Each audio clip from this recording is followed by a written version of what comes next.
Sambar Podi is a vital preparation in every South Indian's house. Every family has their own recipe, and I have mine. This recipe was handed over to me by my grandmother, and I've been preparing this ever since, and it's amazing.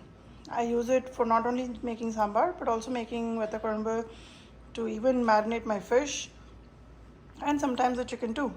You will see the number of ingredients that goes into it that makes it very flavorful. Let's see how to make sambar podi in my style. Coriander seeds, Toor dal, Chana dal, Urad dal, fenugreek seeds or Methi, black pepper, chilli powder, turmeric powder. Let's see how to measure it out. Half a cup of black pepper, half a cup of Toor dal, half a cup of Chana dal, 1.5 cups of coriander seeds, 2 tablespoons of Methi seeds, 1 tablespoon of mustard seeds, 2 tablespoons of urad dal, half a cup of turmeric powder, 1 cup of chili powder. Now this chili powder is a mix of extremely hot chili powder and Kashmiri red chili powder. 2 parts of Kashmiri red chili powder to 1 part of extremely hot chili powder. In India, normally they will just put all these ingredients in the hot sun for a couple of hours and then they'll put it and give it to the mill to make it into a fine powder along with red chilies and turmeric, whole red chilies and whole turmeric. But in my case, I have found this way to work the best. So what I'm going to do is I'm going to heat up a kadai, no oil required. I'm going to dry roast them just till it is hot to touch and then allow it to come down to room temperature and then grind it to a fine powder in my Vitamix. Once this is powdered, I will add the turmeric and chili powder and mix it all together. Again grind it so everything mixes well. I'm having my kadai heating up. It's just a dry kadai, I don't have any oil in it. Whenever you're making sambar powder or rasam powder, just make sure you have leisure time where nothing else is happening on the gas stove and you're able to concentrate on doing only making the powder. If you notice, my kadai is slowly starting to smoke and that's how I want it, really hot. Now reduce the flame to medium heat and we'll start roasting all these ingredients, all the dals and the black pepper together. Now how much to roast is something that you have to feel and know. So we don't want it extremely hot where it's popping up or the dal is getting brown. We only want to roast it to a point where if you lift it and hold, it's nice and hot. So let's start roasting. I've roasted this dal and pepper mixture for exactly about a minute and a minute and a half. So basically we are mimicking how it would be sun dried in hot sun. So when I lift it with my hands, it's nice and hot and that's all I need to roast it for. So I've removed it in my big plate which I have next to my kadai here and I'm going to keep it there. Now next, similarly, we'll roast the dhania, the 1.5 cups of dhania seeds, the coriander seeds that we have. I'm just going to dry roast it. Again, it should be hot to touch. That's when I'm going to remove it.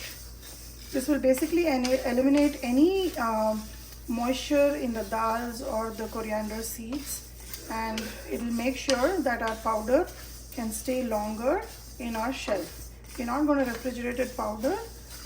We're just going to have this in the shelf and this powder will last me for about 2.5 months easily, depending on how much I use. Lastly, I'm going to roast the methi seeds and mustard seeds just till it is warm. I'm not trying to get them to be popping on the kadai.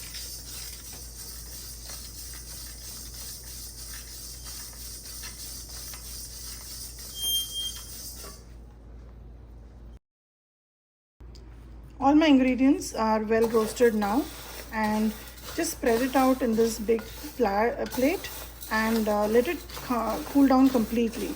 Now you don't want to grind it when they are warm or even slightly hot.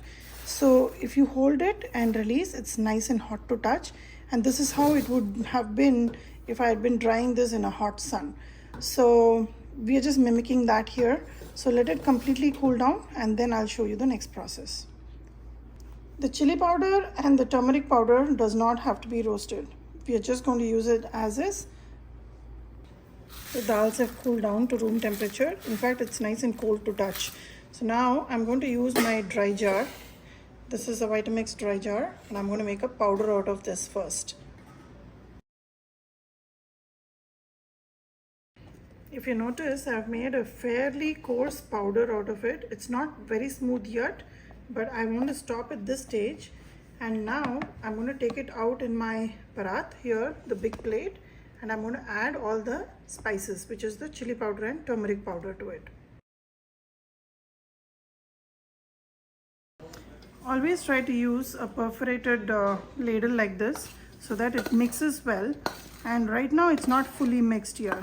So I'm going to just give it a rough mix and then portion it out and put it through the mixer jar again. I want you to notice the color difference between this mix and when I pass this mix through the mixer, and this is your final product. I'm going to go ahead and grind this rough mix and add it to this bowl and then mix it all together. The sambar podi is technically ready. So I divided it into 3 parts and I've ground it, and you can see how the final color comes out when you grind it, and the turmeric blends very well with all the dal, and this is the final product that you'll get.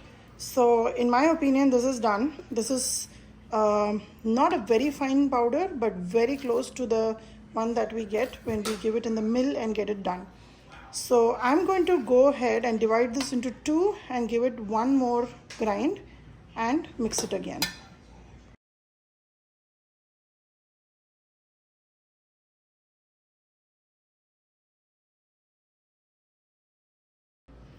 Sambar powder is ready.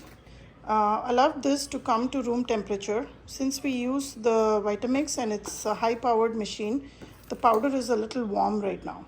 So if you want, you can go ahead and store it.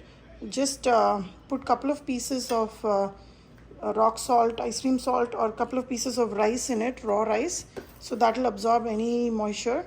But if you have the time, just leave it in this plate and let it cool down. Your flavor will not go, so don't worry. So just leave it like this for about 10 to 15 minutes and then you can pack it and keep it, use it. I use sambar powder in many places in different dishes, like including my fish, to my sambar powder, to veta, to sometimes even as a curry masala powder. Since you saw what all goes into it, it's a very flavorful powder.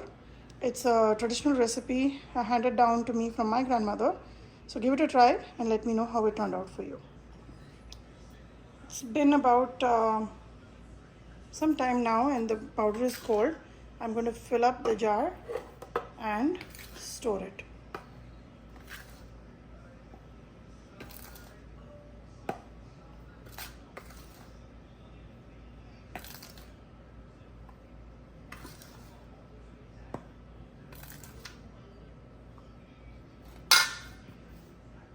Always when you store rasam podi or sambar podi, try to have a wooden spoon in it, so that in case if the powder is still a little warm, the spoon will absorb the moisture and the powder will always stay flaky.